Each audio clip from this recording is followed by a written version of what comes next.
When you're a kid, you get asked this one particular question a lot. It really gets kind of annoying. What do you want to be when you grow up? Now, adults are hoping for answers like, I want to be an astronaut, or I want to be a neurosurgeon. You adults and your imaginations. Kids, they're most likely to answer with pro skateboarder, surfer, or Minecraft player. I asked my little brother and he said, seriously, dude, I'm 10. I have no idea. Probably a pro skier. Let's go get some ice cream. See, us kids are going to answer with something we're stoked on, what we think is cool, what we have experience with. And that's typically the opposite of what adults want to hear. But if you ask a little kid, sometimes you'll get the best answer. Something so simple, so obvious, and really profound. When I grow up, I want to be happy. For me, when I grow up, I want to continue to be happy, like I am now. I'm stoked to be here at TEDx. I've been watching TED videos for as long as I can remember, but I never thought I'd make it on stage here so soon. I just became a teenager, and like most teenage boys, I spend most of my time wondering, how did my room get so messy all on its own? Did I take a shower today? And the most perplexing of all, how do I get girls to like me? Neuroscientists say that the teenage brain's pretty weird. Our prefrontal cortex is underdeveloped, but we actually have more neurons than adults, which is why we can be so creative, and impulsive, and moody, and get bummed out. But what bums me out is to know that a lot of kids today are just wishing to be happy, to be healthy, to be safe, not bullied, and be loved for who they are. So it seems to me when adults say, what do you want to be when you grow up? They just assume that you'll automatically be happy and healthy.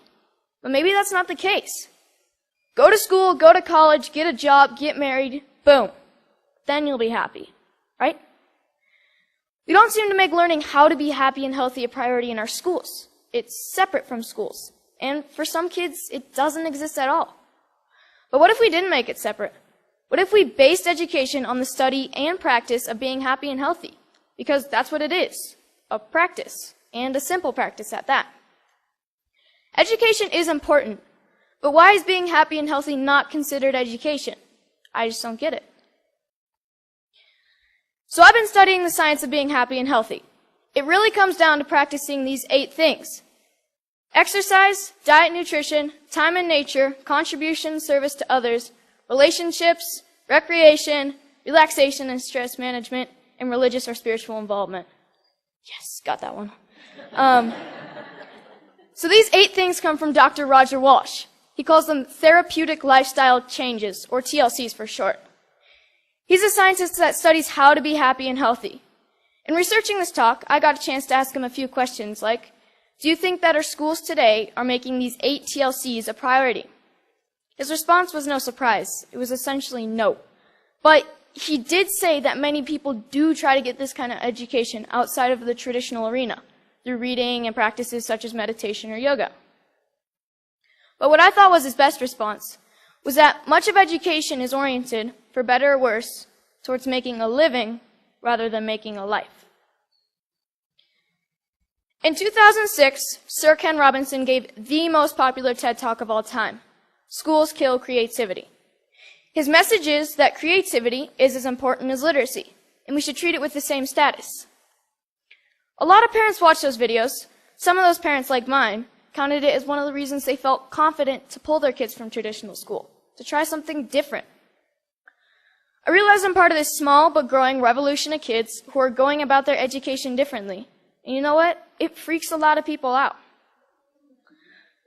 Even though I was only 9 when my parents pulled me out of the school system, I can still remember my mom being in tears when some of her friends told her she was crazy and it was a stupid idea. Looking back, I'm thankful she didn't cave to peer pressure, and I think she is too. So, out of the 200 million people that have watched Sir Ken Robinson's talk, why aren't there more kids like me out there?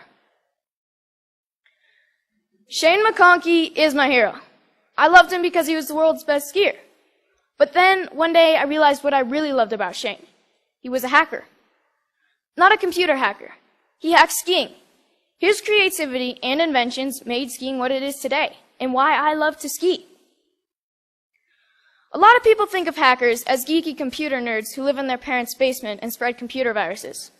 But I don't see it that way. Hackers are innovators. Hackers are people who challenge and change the systems to make them work differently, to make them work better. It's just how they think. It's a mindset. I'm growing up in a world that needs more people with the hacker mindset. And not just for technology. Everything is up for being hacked. Even skiing. Even education.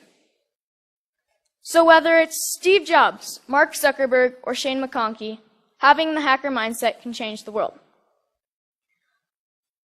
Healthy, happy, creativity, and the hacker mindset are all a large part of my education. I call it hack schooling. I don't use any one particular curriculum, and I'm not dedicated to any one particular approach. I hack my education. I take advantage of opportunities in my community and through a network of my friends and family. I take advantage of opportunities to experience what I'm learning, and I'm not afraid to look for shortcuts or hacks to get a better, faster result. It's like a remix or a mashup of learning. It's flexible, opportunistic, and it never loses sight of making happy, healthy, and creativity a priority. And here's the cool part, because it's a mindset, not a system. Hack schooling can be used by anyone, even traditional schools. So, what does my school look like? Well, it looks like Starbucks a lot of the time. But, like most kids, I study a lot of math, science, history, and writing. I didn't used to like to write because my teachers made me write about butterflies and rainbows, and I wanted to write about skiing.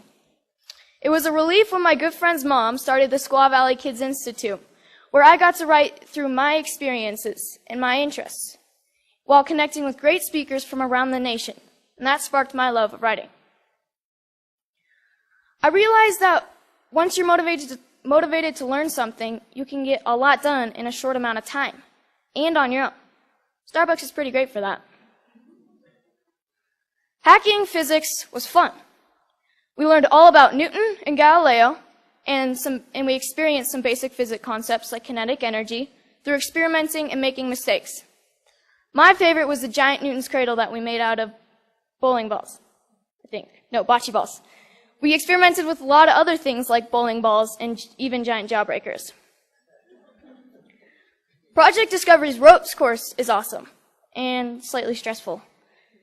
When you're 60 feet off the ground, you have to learn how to handle your fears, communicate clearly, and most importantly, trust each other. Community organizations play a big part in my education. At High Fives Foundation's Basics program, being aware and safe in critical situations, we spent a day with the Squaw Valley Ski Patrol to learn more about mountain safety. Then the next day, we switched to science of snow, weather, and avalanches. But most importantly, we learned that making bad decisions puts you and your friends at risk. Young Chautauqua brings history to life. You study a famous character in history until you can stand on stage and perform as that character and answer any question about their lifetime.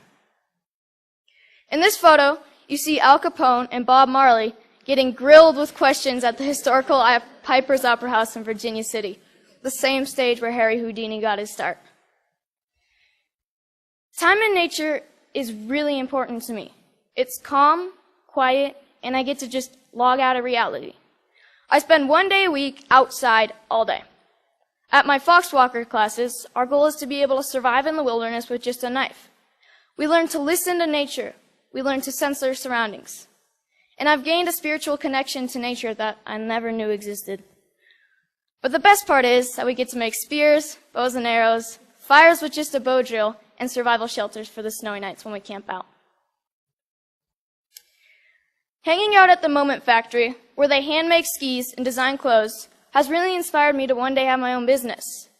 The guys at the factory have showed me why I need to be good at math, be creative, and get good at sewing.